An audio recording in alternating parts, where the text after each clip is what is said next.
On this episode, Dude and Tyler take a break from the bourbon and finally pop open the 4 different Hive ready-to-drink cocktails that we've had sitting around for a few months. Find out what they were and what they thought on this episode of The Bourbon Hunters. But before we get started, do you want to support our podcast? Do you like bourbon gear? Visit our website at www.bourbonhunters.com to buy some of our custom bourbon gear and support the podcast. Thank you for taking time out of your day to join us on our hunt for great bourbon. Reward yourself and sit back, grab a pour, kick up your feet, and enjoy.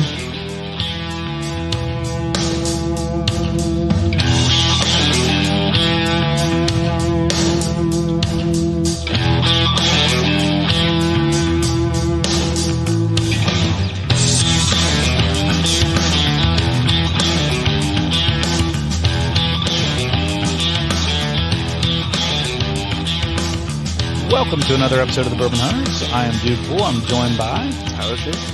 And today, you heard it right, Tyler Schaefer is back.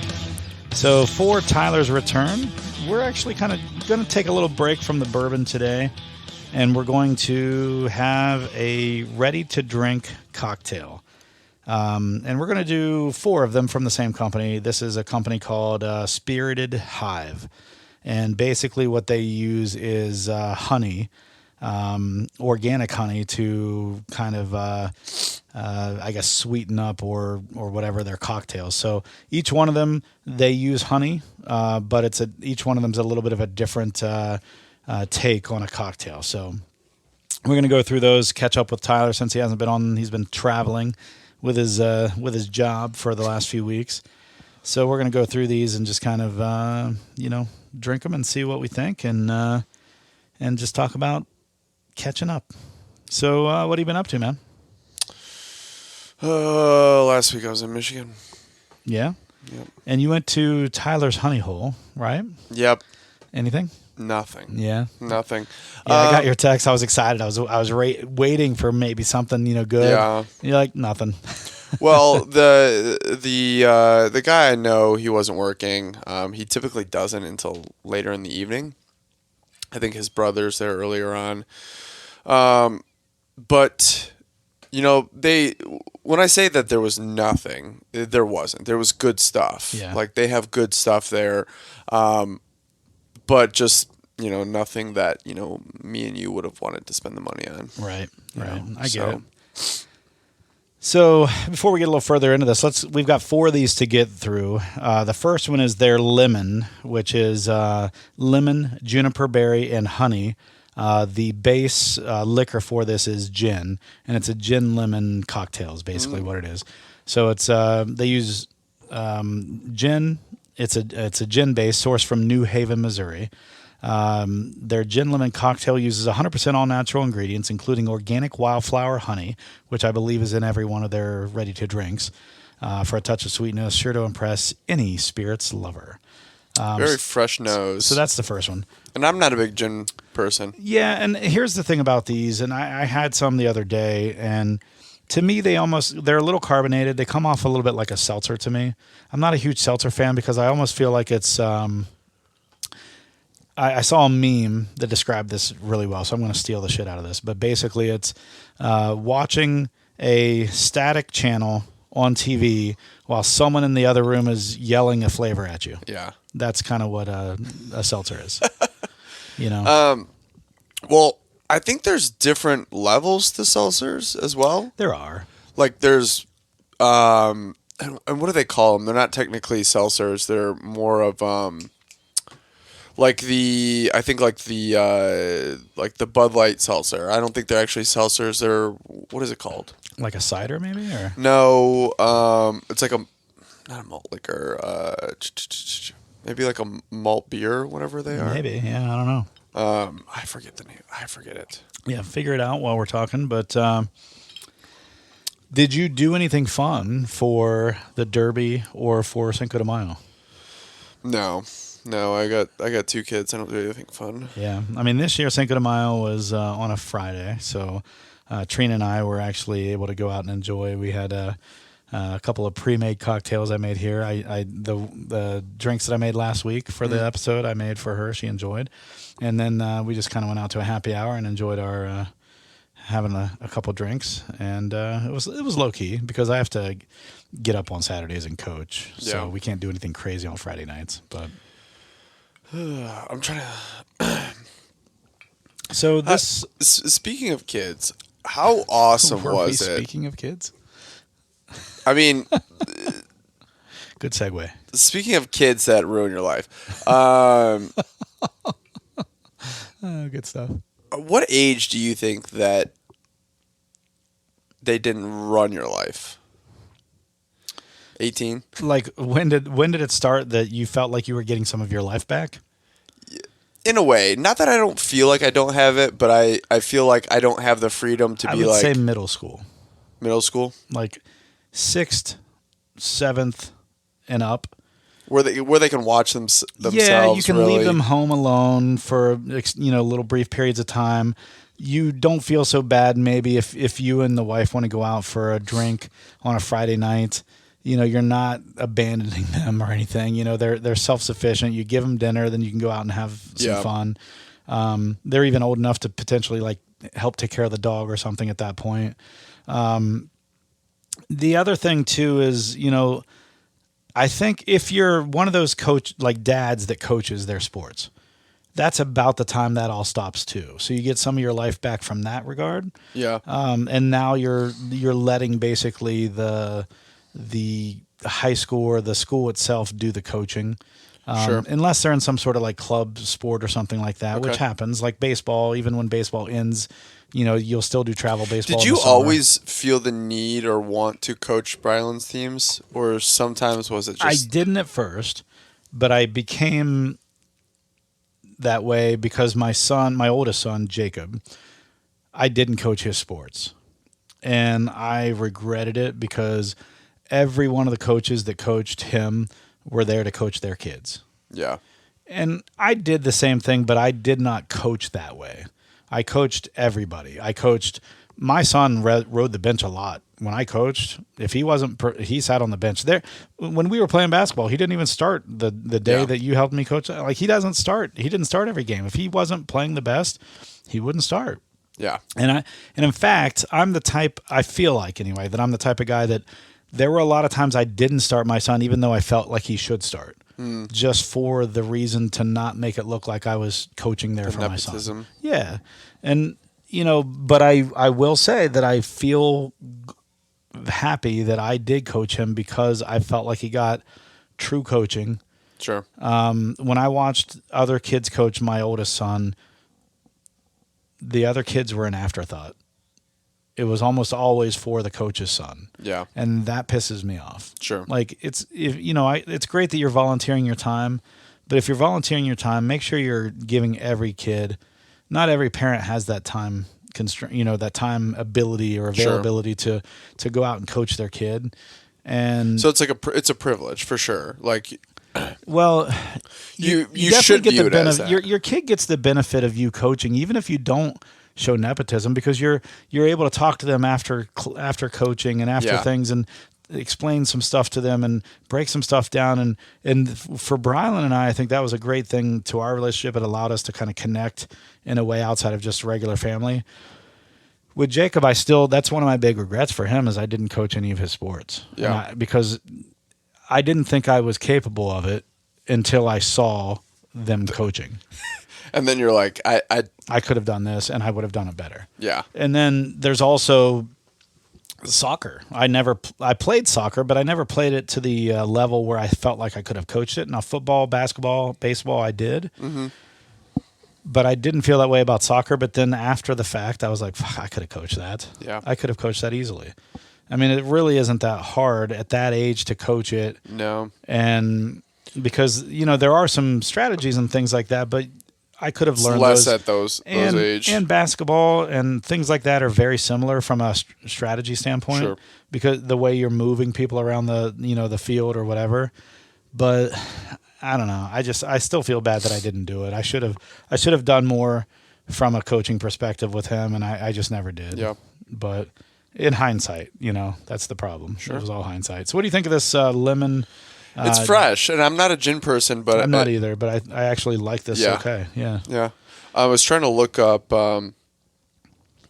So it says most alcohol seltzers are gluten free, but sometimes they have like a. This is just kind of one of the things, but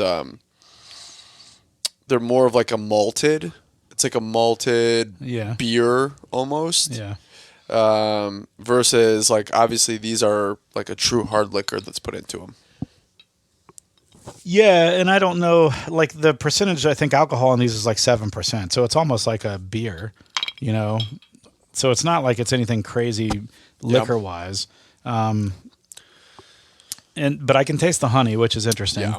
And I can said taste there's like a eucalyptus? the lemon. So it was lemon, juniper berry, and honey. That's probably what I'm thinking of. But I'm tasting the lemon and honey for sure. Sure. I don't know that I taste the gin. It's not that strong from a drink perspective, but still pretty good. Nice. You ready to dive in? Yeah, so the next one we can either do, we're going to save the bourbon one for last, but the next one we can do is either a tequila or cranberry lime vodka. Let's do tequila. Okay. Do the tequila one. So I'm going to open that up. These are canned, and I feel like I got pre-releases of these because they are not, they're like paper, like feel the... It's just a matte. Yeah, but if you look at the pictures, they're metal. They're metallic. It's almost like a metallic print. So I feel like I got these pre-released. So like, look, if you look at this one, that's matte finish. Look at that. Like it's a metallic. Yeah. I feel like these are, and it feels like paper over top of a metal can. So they could have been for sure. And well, yeah, if you look at it, the top is... It finishes all the way to the top. Yeah. Versus mine, you can see a metal can underneath. Yeah. So they might have. Aluminum or whatever. But yeah. And it feels like just paper. repackaged, When you feel it, it feels like paper too. Yeah. So I may have gotten pre-releases. But so this one is the tequila-based one. And it is... Fresh nose on this too. Yeah. I think they're all going to have that kind of a... Because this is ginger, lime, and honey with tequila. So... Ooh. I like that combo. Yeah, and it says made using Blanco tequila, which is, I think, from a sipping perspective, I prefer Blanco or Reposado, not Añejo. That's not my thing. I don't know anything about them. Añejo's the darker one. Yeah. That's like your regular Jose Cuervo. Reposado's a little bit lighter. It's like... I had the worst experience on whatever one has the worm at the bottom. Oh, I don't know which one has the worm at the bottom, but... we ate the worm. It was... Did you eat the worm? Yeah. Are you fucking kidding me? Yeah. That's a hallucinogenic, man. Yeah, and we found out. Me and one other person split a bottle. Are you kidding me? It was in college. It was... And you split the worm too? Yes. Oh my God. This is the worst decision I didn't even know you could buy one in the U.S. that had a worm in the bottom. It was a long... I mean, we're talking 10 plus years ago. Well, fair enough. So this one says, made using Blanco tequila, sourced from Jalisco, Mexico. This unique cocktail is one of a kind. It says one of kind instead of one of a kind. Infused with ginger, lime, and organic wildflower honey. It says, when you taste it, you'll know immediately what cocktail comes to mind. I'm assuming this is meant to be like a margarita. Just based on the description. It's not. I think it is. I think it's very margarita-ish, except for it's carbonated. It's very crisp. I actually like it. Like if I had to drink a tequila drink, I would prefer this because I'm not a big tequila person. I think there's a lot of tequila familiarity to it, but it's less alcohol percentage, and it's got that carbonation, which I think is giving you that crispness. I would like to compare this to the new High Noon one because High Noon started using tequila in theirs. Did they? Yeah. Oh, interesting. We could have done that. Could have. We could still. We could get a High Noon. We have 3 more cans of this left. Good. We could do something like that. This isn't bad though. Yeah. Do you like margaritas? So I feel like from everyone that's had them, apparently my grandma makes one of the best margaritas they've ever had, and it's like a true, like super simple.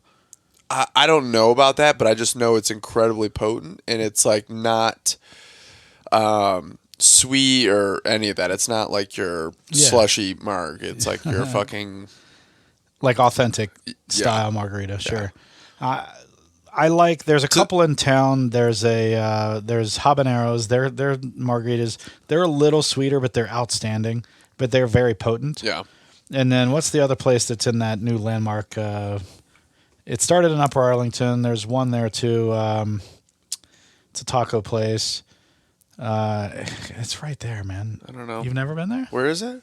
It's in the landmark place. I don't know where Landmark is. So as you're going on Cemetery, Okay. it's those new apartment complexes off to the left when you go through all the roundabouts and you're going towards Kroger. I see. It's like that landmark, and it's got the silo I know what in you're the talking background. about, but I didn't know there was any retail in there. Yeah, there's a whole bunch. There's a Rita's. There's a donut place in there, and then there's I didn't also know that. it's like Daylight Donuts or something, and then there's that Yabo's. Yabo's Tacos is in there, Yabos. which started in Upper yeah. Arlington Yabos is pretty good, right? generally, but they changed. They used to be better. Yeah. Now that they've franchised out or that they've expanded out, I don't like them as much as I used to, but their margaritas are outstanding. Yeah. All right. Interesting. I like this. Yeah, I think this is good too. Yeah, this is nice. The ginger is really nice.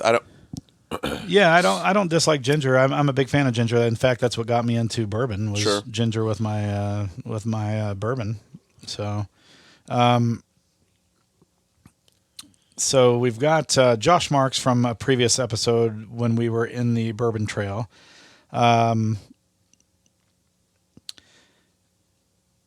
And we've got Ronald, who was also on that same trip. And they're both talking about how good they make their, what do you call it, Sazeracs. And I'm trying to see if they can maybe come on an episode and do a Sazerac cocktail competition between the two of them. Okay. I think that would be fun. Have you ever had a Sazerac cocktail? I have. I've never had one. Yeah. But I couldn't tell you what it is. You can tell me. No, No, I know. I don't know what all's in it either. But I'll tell you, Brett hasn't shut up about it since he's been back from New Orleans. It's been like nonstop Sazerac this, Sazerac that. He loves them. He loves them. So this is crisp. I think that's the best way to describe both of these drinks. They were very crisp. They're, again, you know what I see this as? Something that you're sitting by a pool on a hot day, just drinking, and you're starting early. You don't want to get drunk early in the day. Yeah. And you're just throwing it. It says best served over ice. You know, you're just pouring it over some ice. You're having, or, you know, out of a really, really cold cooler, you know. But these are pretty damn good so far. I like that, yeah. I'll tell you, I had two of these the other night, and I wasn't super impressed with them. So maybe it was just that day. I will say, and I don't know if this is, depending on the person you are, whether you like this or you don't, there's just a hint on the flavor profile of the alcohol. Like, just a hint. You're right. The honey and the other flavors come out more than anything. Like, these are what, 7% you said? Yeah.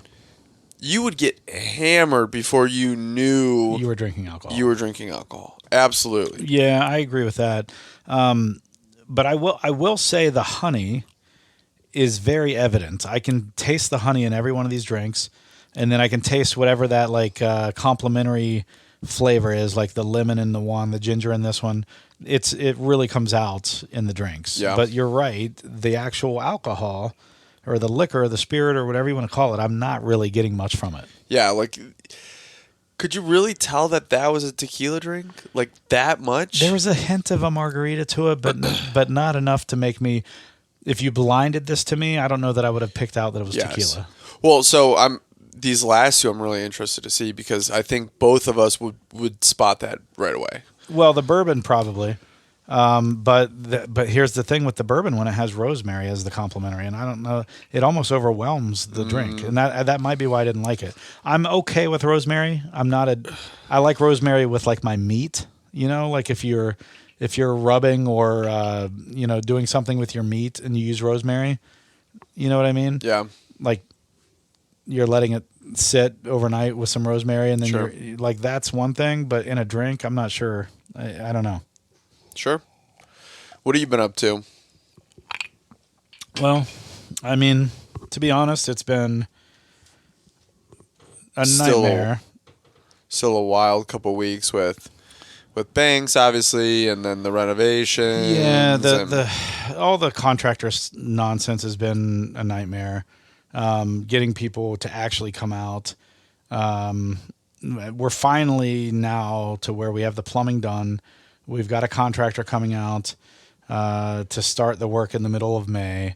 And when he does, he's doing all the rest of the work. Yeah.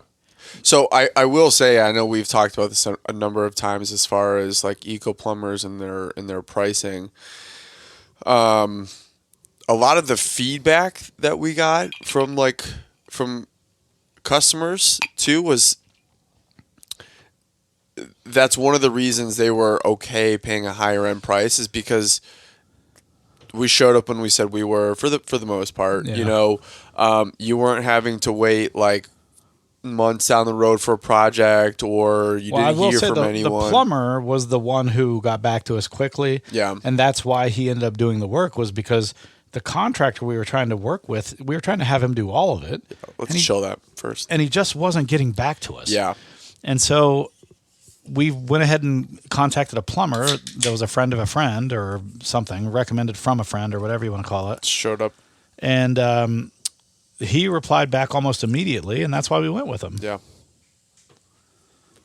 And so we went with him, and the original contractor, I bet you like a day or two later, finally got back to us. Were you like, sorry, And man. I was like, hey, take off the plumbing stuff because we got a plumber to come out and do it. Yeah. Because you weren't getting back to us.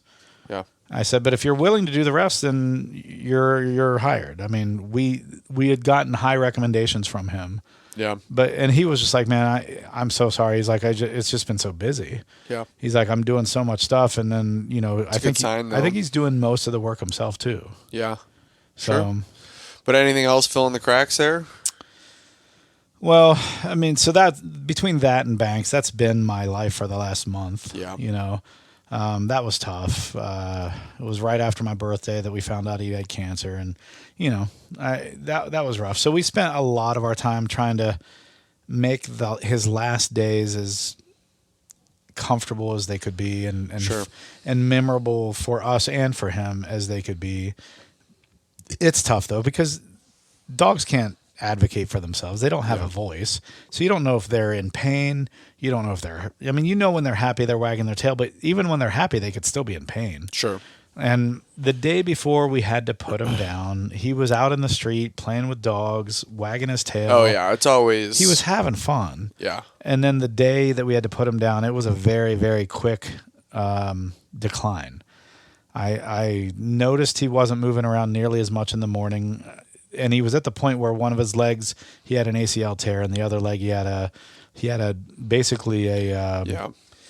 what do you call it? Just a dead leg, basically. In the front. We got there with one of our family dogs because we didn't know what was wrong, but he ended up having a tumor wrapped around his spine. That's how Aspen was. Yeah. Before Bella. And he just stopped walking, and we're just like, are you not feeling that well? And at the time, and I don't know what they cost now. I don't know if you had to pay for this, whatever. But my parents forked over $5,000 for an MRI, and then it was like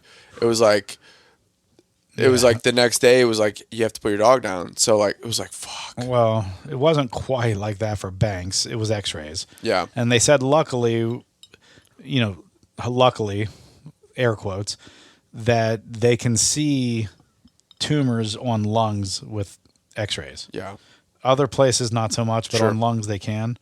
And so they were able to see the tumors in his lungs. Said, hey, this tumor's huge. Plus, there's a whole bunch of little ones throughout his lungs. Yeah. Not good. We don't know how much time he's going to have. He ended up lasting another 2 weeks. But basically, the morning that we had to put him down, by this point we were carrying him outside. He had a basically a leg that just wasn't working, plus his ACL. But his leg that wasn't working was his front right. His ACL was his back left. So they were opposite of each other.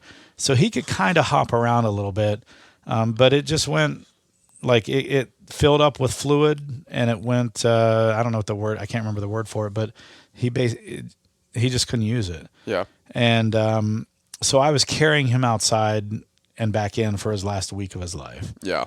but he was still like hopping around. He was stubborn as shit. He was still hopping around when he could. Sure. And like the night before he was put down, he was outside in the street playing with some neighborhood dogs and wagging his tail, having a good time. Then the next morning, we were taking him on walks with a cart, putting him in a cart, and he was just he was enjoying it. You could tell.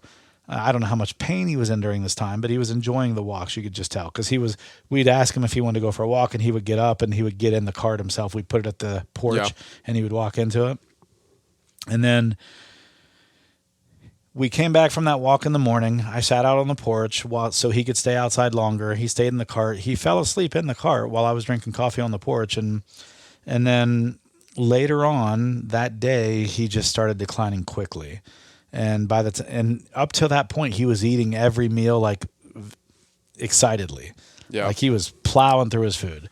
So at 4:00 is when we feed him, and I was at the gym getting ready to coach, and Trina puts some food in front of him, and he kind of started to eat a little bit of it, but he just kind of wasn't showing the interest, and he laid his head down on the side of the bowl, and then she walked away and came back. And she could just tell. She's like, yeah, something. So she's texting me. She's like, something's not right. He's not wanting to eat too much. And then she looked closer, and he had blood bubbling out of his nose. And he had lung cancer. So I mean, it was. Yeah. So she calls me, and I immediately had to call and get subs for the rest of the night, and came home. We took him to MedVet, and they were like, yeah, it's time. Yeah. And. But I truly believe we didn't do it. We didn't wait too long. I was worried about being super selfish, that we wanted him around, and we'd keep him around longer than we should. And I don't think we did. I think we kept him around because, like I said, the night before he was wagging his tail, playing with dogs. Sure. He was still having some, and not to say he wasn't in some sort of pain. Yeah. But the hardest part about the entire thing, putting him down, was as we're putting him down, like he's looking at us. Sure. He knows, like he was still there mentally. Yeah. That was the hardest part for me. Sure. That's the part that's going to like haunt me is not the right word, but it's going to be. Was Aspen not like that really? She kind of was. That was over Thanksgiving, and we went to Trina's daughter had to work that weekend, so she stayed back and watched Aspen while we went to my aunt's or my sister's house, their aunt's house. Went to my sister's house for the weekend. We went there Wednesday night, came back Friday, and in that time, Aspen was also on a steroid because she had the tumor wrapping around her spine. And then when we gave her that steroid, she became a puppy again. She was playing. She was 14 years old, or just short of 14 years old. She would have been 14 in December. But she was playing, bouncing around like she was like a little kid again. Like she was having a blast. And then Trina just had this weird feeling on Friday morning. She's like, I want to get back for Aspen. And we're like, and we had cameras in the house for her at that point. I don't know what happened to those. We don't have them anymore. They were kind of part of our ADT thing. Yeah. And so I look on the camera, and it's like 10 a.m. And normally we're doing like our Black Friday shopping and stuff at that time on Thanksgiving up in Toledo. And Aspen's laying in the middle of the floor, not on her bed, just in the middle of the floor. And I'm like, that doesn't seem right. Yeah. And, we had Banks at that point. And so I'm like, okay, we'll wait a half hour. We got ready for the day. Check back on the camera. She's still laying there. I'm like, okay, that's not. So we rushed home. It's a 2-hour drive. We got back in like an hour and a half. I was flying. Yeah. And Trina's like freaking out. She's like, oh my God, she was just fine, So we get home. She's still in the exact same spot. Her eyes are wild. And then as soon as we walk in the door, they kind of, she recognized us. I think she felt a little better. Like I almost felt like she was holding on to make sure she got to see us kind of thing. We grabbed her, took her to MedVet, and they're like, look, you've got two options. One is surgery. She was 14 years old. Yeah. One is surgery. We don't know if it's even going to do anything. She may not wake back up again. Yeah. We don't even really know what's going on. but we think they knew that she had a tumor because they had already scanned her and gotten a tumor, and they're like, we don't know if that'll even do anything. She might last 2 days after the surgery. She might last a month, but she's not going to last very long. She's already older and all that, and they're like, she may not even survive the surgery. So they're like, we don't normally say this, but we recommend you just go ahead and put her down. And we're like, yeah, okay. And then at the time they give you, so they do a couple things. They lay them down on the bed. They bring them in to you. They run it's almost like a numbing type of medicine through them. And then they run the medicine through them that puts them to sleep, basically. Sure. That stops their heart. When they ran the first thing through her, she kind of immediately calmed down. And from that was the first time, from the time we got home until then, that she actually looked at us like she recognized us. And she looked calm. And that's tough because like all the pain went away. Yeah. And now she's kind of there and she can see you. Yeah. But then in my head, I'm sitting there thinking, well, at least you're there to be there for your dog, you know, and they get to see you before you're passing on. So I don't know. It's tough because I haven't personally done it, and I'm going to be the biggest wreck on this planet when I have to do it to my two. Taste this one. What do you think? This is liked it. Okay, this is the vodka one, and it is. So, this one is. It's got a dry aftertaste almost. Yeah, it's cranberry, lime, and honey. So they're all honey. It's probably the lime. Hence the name, Hive. But it says, relax with your Hive after a day at work and enjoy this 6 times distilled vodka. So we know it's not Wheatley because that's 10 times distilled. This high-quality spirit is infused with cranberry, lime, and organic wildflower honey and is sure to make anyone happy. So this is cranberry, lime, honey, and vodka. I taste the cranberry. This actually isn't too bad. Yeah. The honey is still very, very, very evident to me, and the lime. And then the lime shows at the end. Yeah. But you're right; it is a little bit of a dry kind of. And again, I don't know that I get vodka forward. I don't get any vodka. Yeah. But vodka is not very flavorful to begin with. But it would usually show up in an ethanol. Yeah, like the little visceral reaction. Yeah, like Trina will have an espresso martini on a Sunday, and she'll, ooh, that's strong. Like this doesn't taste strong. But it's 7%, so it shouldn't be strong. So, it's tough because dogs, man, like, Banks didn't quite make it to 9 years old. He would have been 9 in a month and a half. And that's tough. Yeah. Because Aspen's 14. She was 14 when she died, or just short of 14. And I honestly expected, he was a 100-pound dog. And they say that they don't live as long, bigger dogs. So I expected him to not live as long as Aspen, but I expected like 11 or 12 maybe. Maybe. But, I mean... so that was rough. Yeah, it's just... I mean, obviously there's the accidental stuff with dogs. But it's crazy because, like, you wake up one day and it's all of a sudden it's like, whoa, I didn't notice you have a lump here. And it's like... Well, he had a whole bunch of lumps, but they were all fatty. Like the lumps benign. On the surface, if they're squishy, they're generally like fatty deposits. Yeah. And every time, like Aspen had those, Banks had those, and they're like, those aren't anything to worry about. If they're squishy and they're not hard, then those are generally just fatty deposits, is what they tell us. But I think it's just one of those things that, I mean, it's just like humans too. Like it just there. Yeah. It's like one day you're not feeling that great, you get some tests and you have cancer. It's not like a longer decline. Right. And I think, the difference is you realize it a little earlier as a human.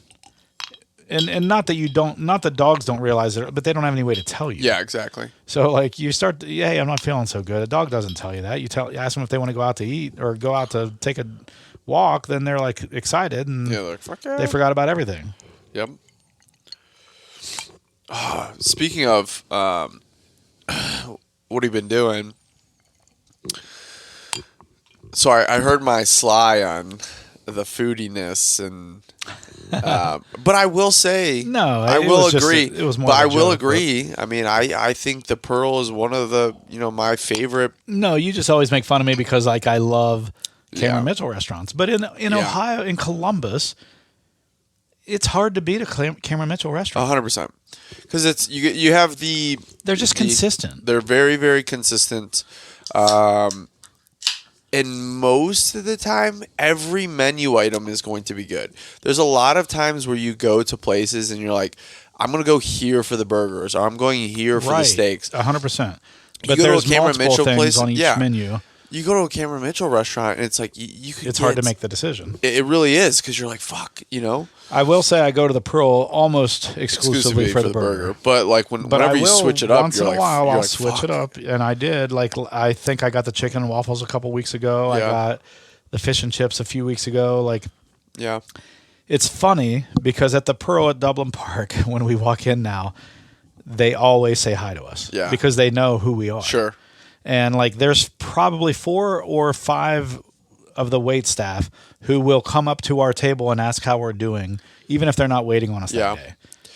When they see us. I So it's- love that feeling. It's little shit like that I look forward to the day that I can just be like, and it might happen a little bit more often now, but like I just look forward to being like, hey, do you want to go to brunch today? And it not being a whole thing. Packing up the kid and all Yes. that. Right. No, and that's why more and more we're like, hey, we've so Jillian's parents have moved into Galena. And her brother-in-law lives up in, or my brother-in-law lives up in Lewis Center. So they're a good 35, 40 minutes from where I'm at. And we've kind of hauled the kids up there the last few times. And it feels like we're packing for a week. Yeah. Both kids need, So- their stuff. And you're just like, for a day trip. And so more and more, Pro we're tip. just like, When Trina and I were raising Brylan, Savannah was 8 years older than Brylan. Jacob was 6 years older than Brylan. yeah, So we didn't have to worry about them so much. But when we were raising Brylan, her family lived about an hour east in Newark. yeah, And if we wanted to go do something for a weekend, we'd ask them to watch Yeah. Brylan for the weekend, and they would love it. yeah, So we would take Brylan on a Friday, meet them halfway in like New Albany, sure. drop him off, give him all his stuff, and then come What pick him age up on did you kind Sunday. of start doing this? Probably about 3. Okay.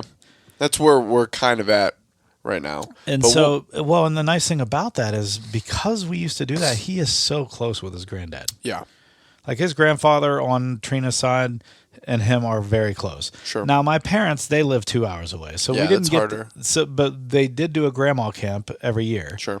And so my parents used to have a pool. They had to fill it in because it kind of collapsed over one of the years, like one of the walls fell in. Yeah. So they just filled it in. And but up until that point, my parents would take all 9 of the grandkids in the same week. That's crazy. It was. Now we didn't get to start doing that until Brylan was probably closer to 5. Sure. But like when he was 5, all the rest of the kids were like, 13, 11, They in that helped range. watch. Yeah, and so they were there, and they weren't hard to watch Yeah. for them. But I think like the last couple of trips up there just made it. And even when I take the kids up to my parents, that's a same thing. It's 30 minutes up to Powell. So But when we did that, though, it was for a weekend so that we could then Yes. have some time to go reconnect, do some stuff, Yes. go to dinner, go to brunch, whatever, and then go pick up our kid at the end of the weekend.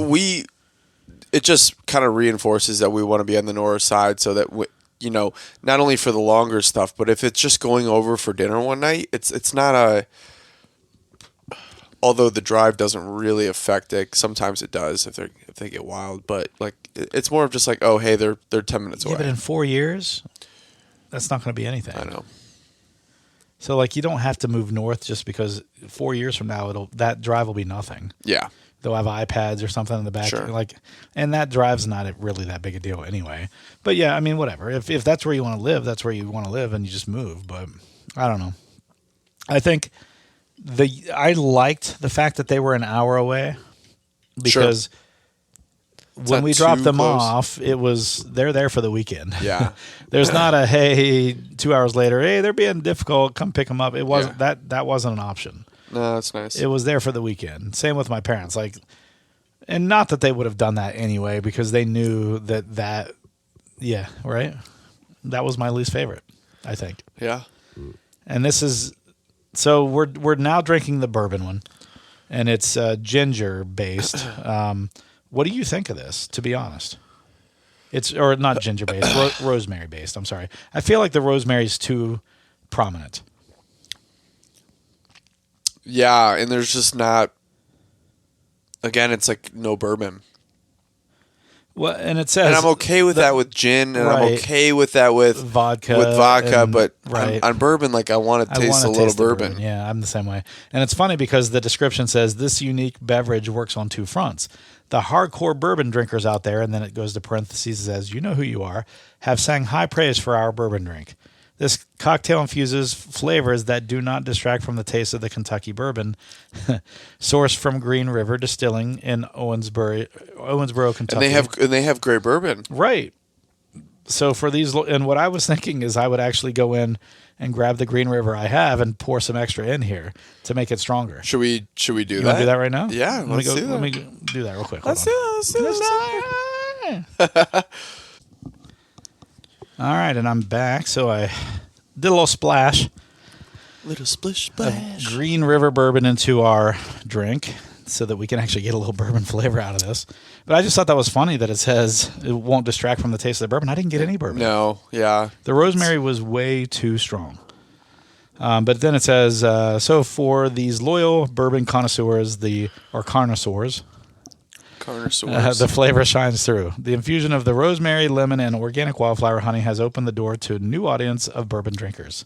Those who preferred other spirits before now have spirited Hive bourbon on their list of favorite drinks.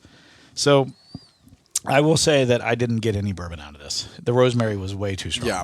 So Yeah, and I like rosemary. I don't really do. dislike rosemary, but I don't know that I like it in this drink. Yeah. Because like you said, I want to taste some of the bourbon. Sure. All right. That helped. Yeah, I thought so too. But it's still, the rosemary's still so strong. It's still so strong. You're still getting a lot of rosemary, right? Not as much as before, but it's still really strong to me. God, it's still there. But Right. But I'm still now getting I wonder if the Green River plays into that. You mean like they complement each other well? Or it like highlights the rosemary, or what do you mean?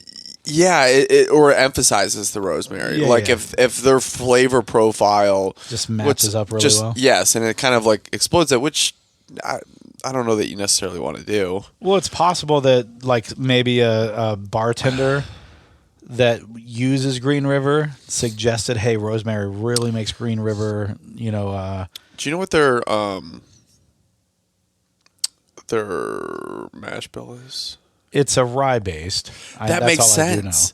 That makes fucking But sense. I do know. That's I'm what I was. sure Bardstown Bourbon Company just bought them. Yeah, but that makes sense, and maybe that's why it's bringing the rosemary kind of so forward. It could be. You're not necessarily like you're adding so much earthy flavor to something that's already A rye type. earth spiced up. Yeah, that could be. I don't think you're wrong. So, yeah, it's just, this is probably my least favorite, Not my cup of bourbon. and I think it's probably because it has the word bourbon in it. I'm expecting more, and I get less. So, yeah, I think that's my. But I will say that this helped. Adding a splash of the Green River helped. So that's I think saving this drink. And if I move forward and have another, because I've had 2 of these, there's only 2 left. If I have any more of these, I'll have to add Green River to it, just to make it a little bit more flavorful, or bourbon forward, if you will. But yeah, I mean, it's not bad. Again, the rosemary is overpowering, but because of that rosemary, I still get like a crispness, I think that and the carbonation. There's also a huge segment of kind of bourbon drinkers that might love it. Listen, I'm not trying to say that I'm we're also average Joe bourbon drinker, because I know I'm probably not. Yeah. You're talking to, or you're listening to two people that prefer pretty much everything straight. Neat, yeah. So this is last week on those cocktails and this week on these ready to drinks. These are two things that I would have normally probably not have chosen for myself. Yeah. These were sent to us. As you can tell, we're not being, we're not pulling any punches here, but these were sent to us. That's the only reason I would have them. I'm not going to go buy these at a store. Now, if they jumped out at me, I might have, but I feel like they taste like seltzers, and I'm not a huge seltzer fan. I like them. You like seltzers? I'm just not a fan of muted flavors, and I feel like seltzers are muted flavors. For sure. That's all. They serve a purpose of being a little bit maybe more flavorful than a light beer. Sure. And easier to drink on a hot summer day. You know what they remind me of? So when I was a bartender in England, we did these things called shandies. Yeah. And so a shandy, if you've never been to England, or even if you have, there's summer shandies, they have the Leinenkugels summer shandy. But generally speaking, a shandy in Europe or England specifically was half beer and then half what they called lemonade. Now, their lemonade was basically like 7-Up minus the lime. So it was just lemon-flavored soda almost. Yeah. So they would say, I'll take a bitter shandy, which would be like a bitter beer with, half bitter beer, half shandy, or half lemonade. And that would be their shandy. Or they would just, whatever beer they wanted, and they'd say shandy afterwards, you knew it was just half and half. Sure. And they would do that to be able to have 3 or 4 beers at lunch and really only have a beer and a half, So it was a way to cut down the amount of alcohol they were drinking by cutting it with lemonade, basically. And so they could have 3 pints of beer or shandy and only really get a pint and a half of beer. Sure. But they'd have 3 full, glasses. And that was just a way for, I think, them to be able to have some beer or beer flavor at lunch and then still be able to go back to work and be functional. You know what I mean? Sure. So that's kind of what these remind me of. But even those were more flavorful, in my opinion. Yeah. Those shandies. So as we've kind of split some of these and sitting here, I definitely feel the alcohol a little bit. Not as much as, if we had a couple of full proofs or something. Yeah, barrel proofs. But it sneaks up on you for sure. Oh yeah, I think your point you made earlier, 100%. You don't realize you're drinking alcohol, and then you have 3 or 4 of these, and next thing you know, you've got a little buzz going. Yeah. So I agree with that 100%. And I think that's probably the whole point of these is you're probably just kind of relaxing, drinking some, drinks, and they're refreshing, and then the next thing you know, you're a little tipsy. I liked being in this room tonight. Yeah, this is probably my favorite room in the house. I think the guy that's coming is going to add some canned lights up here and make them LED lights. Oh, you should. Yeah, for sure. Well, because when this was built, that light was put in before this wall was here. This used to be one big open room. Yeah. And then this became a bedroom for Jacob. Yeah. And that light just stayed there. And it just doesn't really fit where the room is. Did you had to walk through his bedroom every day? To go to work, yeah. I did. Oh, Jesus Christ. Yeah, but I mean, there really wasn't. The only other way to have done it would have been to use that back corner as his bedroom. And we could have done that, but there was honestly, so much ductwork in that. Did you have 3 kids here at one time? Yeah. I honestly forget that. So Jacob was here half the time. Yeah. So And he then was what here. about He was here Trina's? every Monday, Tuesday, Yeah. and then every other Friday, Saturday, Sunday. Mm. And so in the span of 2 weeks, he would be here 7 days. Yeah. So he was here half the time technically. Yeah. And what about Trina's daughter? She lived with us because her Yeah.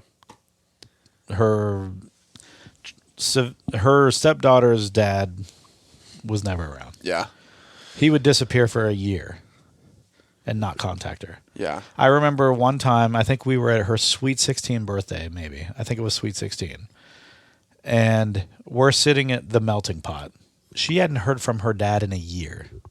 Like, there were legitimate talks of him potentially actually being dead. Yeah. And he calls while we're sitting there at her birthday dinner at Melting Pot. And she just starts crying. And it basically ruined the whole night. Sure. Like, he's calling thinking he's doing this good thing, calling her on her birthday. Which, sure, better than not calling her, you know.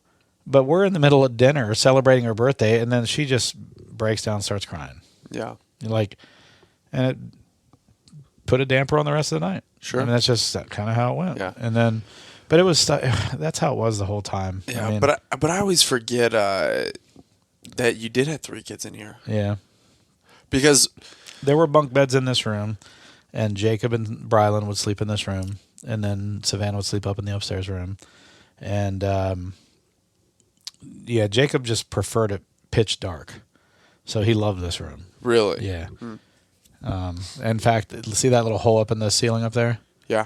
That was a screw that held like a mesh thing that held all of his stuffed animals from the ceiling. Oh, that's cool. Yeah. So that corner was the stuffed animals. This was where his bunk bed fit perfectly between here and that door. Yeah. And then he had that TV was much smaller. He had a small TV up on the wall. So my neighbor has a 15-year-old, 15 or 16-year-old son.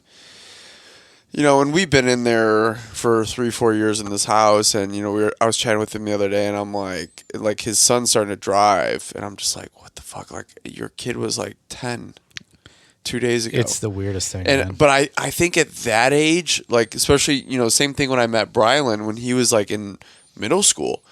I think that like middle school through high school phase goes by like that. It does, man. Yeah. It does. Like, the next thing you know, he's graduated, and you're like, what the hell? Where'd the time go? Yeah. It is crazy. I know it's just this It's thing cliche. everyone says, oh, it goes by so fast, but it really does. Like, I swear to you, if I remember the day he was born like it was yesterday. And when he was lifting with you, I remember we used to joke around about you were Brylan 10 years later type of thing. Yeah. Remember? Yeah. Like, which is probably pretty accurate. so like, because you guys knowing would how sit things over are. in Project Lift and argue. Yeah. And have these stupid arguments. And I'm just like, and I always forget that. And then he comes down here and I'm like, oh, fuck, that's right. You guys have this little almost dynamic. 7-8 years ago. Yeah, probably. Yeah, that's crazy. It is. When were you coaching Project Lift? Well, I came to Columbus in 2015. So. And did you start coaching a Project Lift right away? I didn't. No, it was probably maybe 6 months into it. How did you find Project Lift? How did that happen? Well, I knew about them before I even moved down. It was one of the reasons I moved to Columbus, is because I knew I did my USAW certification with Drew. Oh, you did? And Mark, yeah.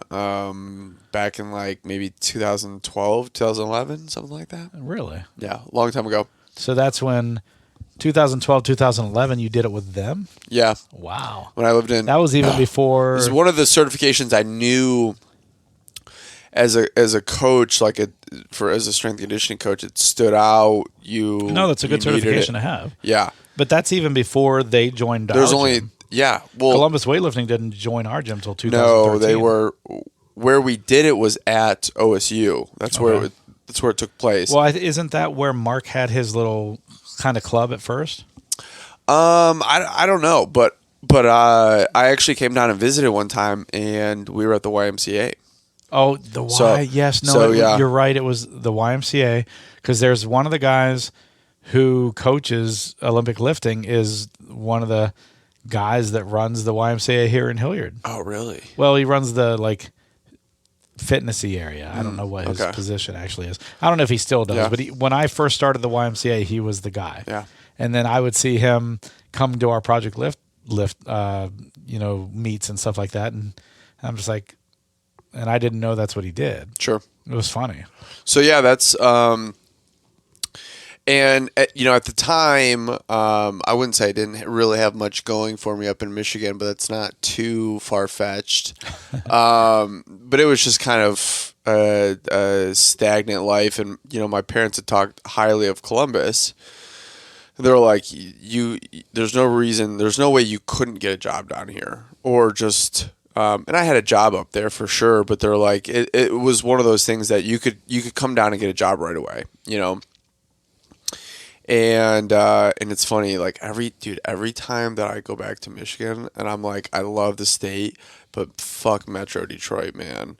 It's just, does it still look like a nuclear holocaust in downtown? Well, I can't speak on that, but I will say that a lot of like the shit areas are the shit areas, and they're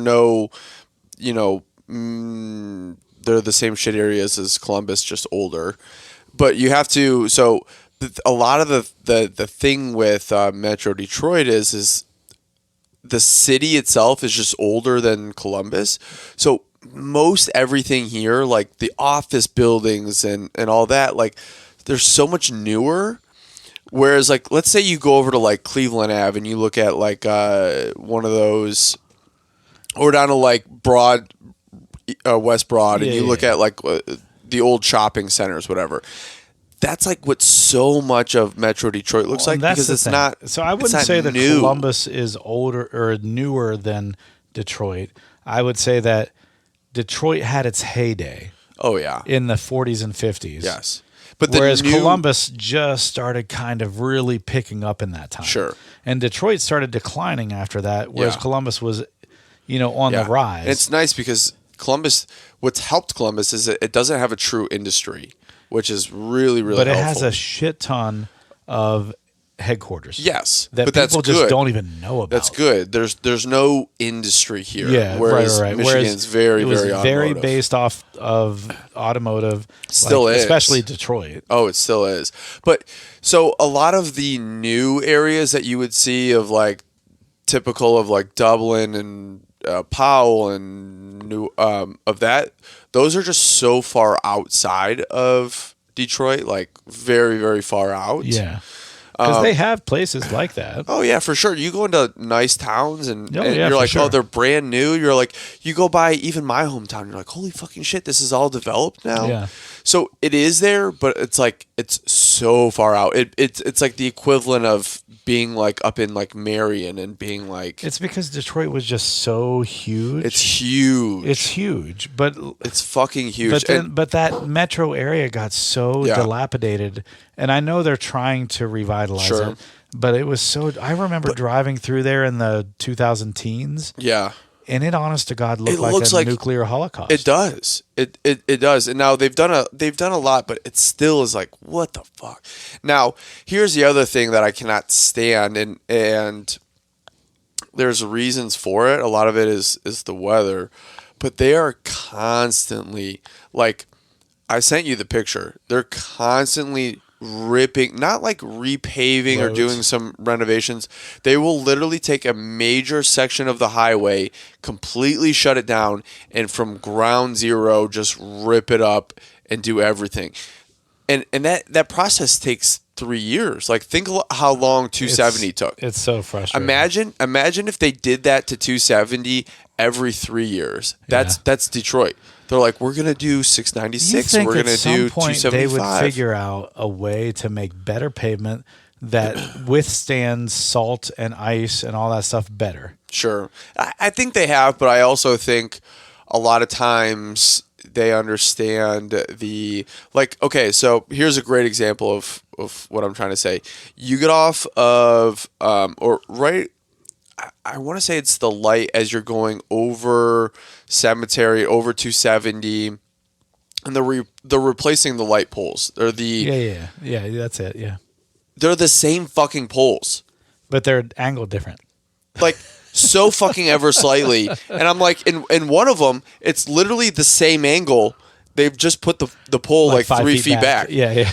And I'm like, this is the government just trying to spend fucking money. Well, and that's I wonder, and that was going to be my next thing, is I wonder how much the pavement is just as it is because they know every so many years it's got to be replaced. Yes, and the construction companies know, right. The bigger ones, they know, okay, we're going to get this project. Like, so that light pole is just the epitome of government, of putting the same fucking light pole, nothing different, 5 feet further, and there's no difference. It's not any newer. It's the same one. It just looks like they were like, well, we had 10 grand we had to spend, so we just spent it on a new light pole. It's the same fucking one. Or we'll lose our budget. Or we'll lose our budget. Yes, it drives me fucking nuts. Yeah. So, and I wonder that with Detroit of like, you got worked up. Yeah, the roads are fucking shit, and a lot of that is the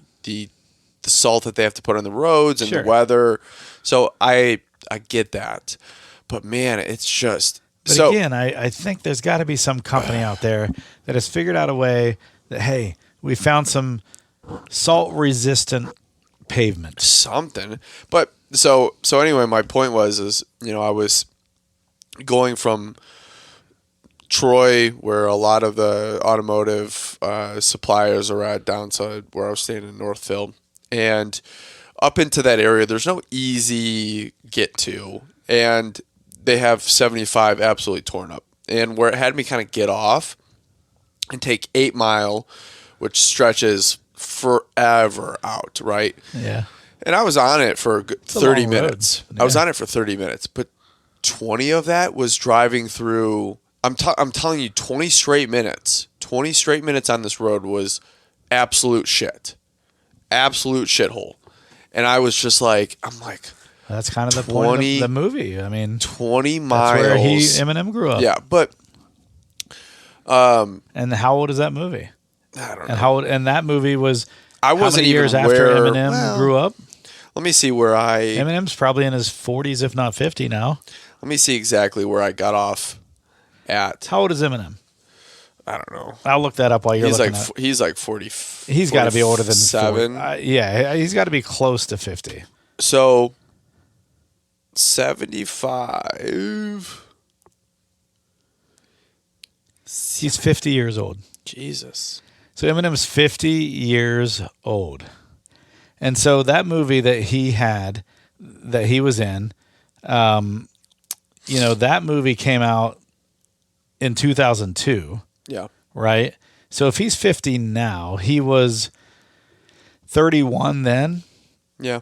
So that movie was when he was 18, which was, 12 to 13 years earlier, 14 years earlier. So it's been, 20, 30, it's been 30 some years since he grew up in that area, and it's still dilapidated and shitty, is my point. So, yeah, so where I got off was Hazel Park, which isn't, fantastic. And then you drive through basically just south of Ferndale and Oak Park, kind of by the Southfield area, and all the way over. And fuck, you're just like, on paper it doesn't look that far, but God, was it shitty. And you're just like 20 miles of that. Not here in Columbus where you kind of go through an area where it's like, it was a rough stretch of 2 miles, Yeah, right. It's like a long stretch. The only equivalent that I could think of is going from like Cleveland Ave, like Cleveland Ave up, going north-south. North-south, yeah, you know what I mean? But it's still not that long of a stretch because as soon as you get to Westerville, it's nice again. Yeah, exactly. And so I was just like, I'm like, fuck, man, there's no part of me that wants to live in Metro Detroit again. So speaking of 8 Mile, that's a big cast. Yeah. You've got Eminem, obviously, Brittany Murphy, who's now dead, but who's now dead? Anthony Mackie, Marvel fame, Kim Basinger, Mekhi Phifer, Taryn Manning, who I remember fucking thinking Taryn Manning was so hot. But she was almost like a little trashy, you know? Mm-hmm, mm-hmm. But she's 44 now, and she's only 5'2". That's funny. But she's 44 years old now. She's 4 years younger than me. But I just remember when that movie came out, I was just like, yeah, she's pretty attractive. And Brittany Murphy was all the rage at the time. But there's just so many people in that movie that like either started or just kept up their, their fame with that movie. And it's kind of funny. Like it was a big cast.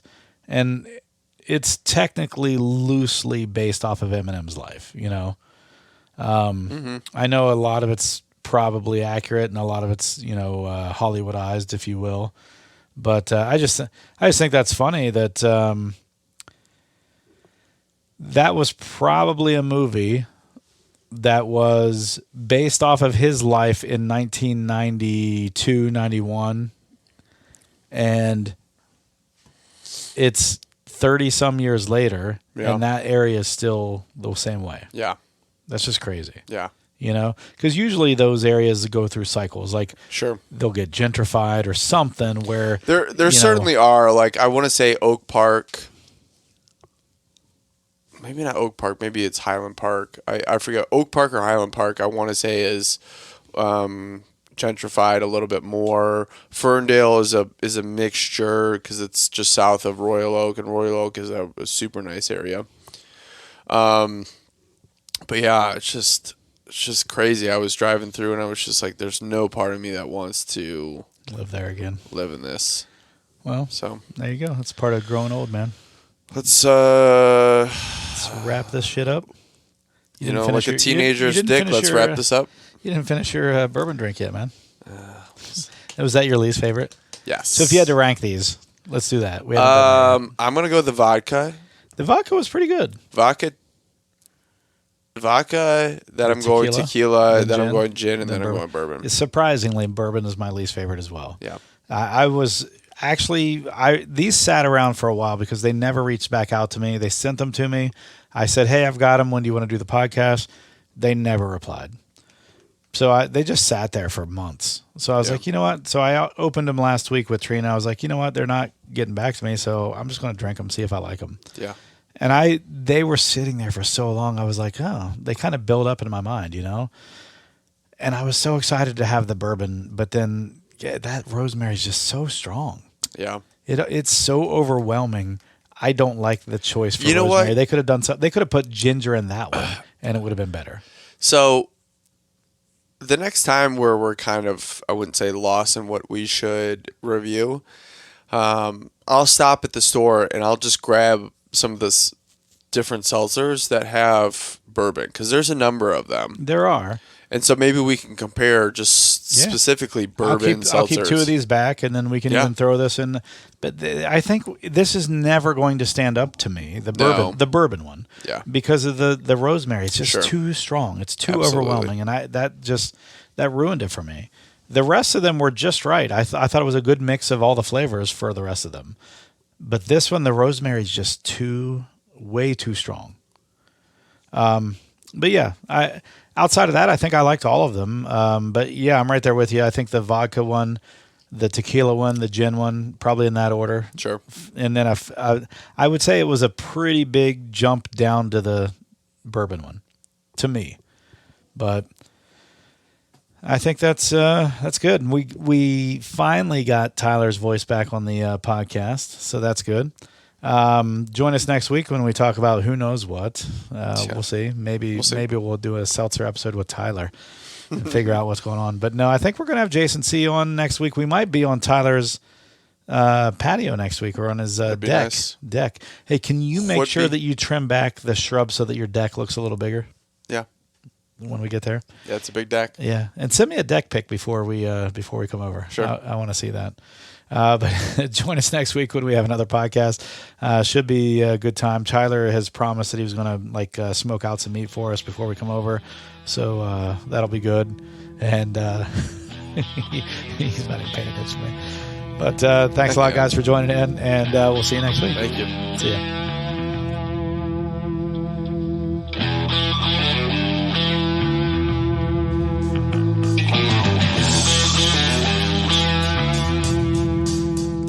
Thank you for joining in for yet another episode of the Bourbon Hunters. If you like what you hear, please leave us a good rating on Apple, Podbean, Google, or wherever you are listening. It definitely helps us to get great guests on our show. And follow us on Instagram and the Facebooks to keep up to date with what is in our glass. As always, sit back, grab a pour, kick up your feet, and enjoy some bourbon.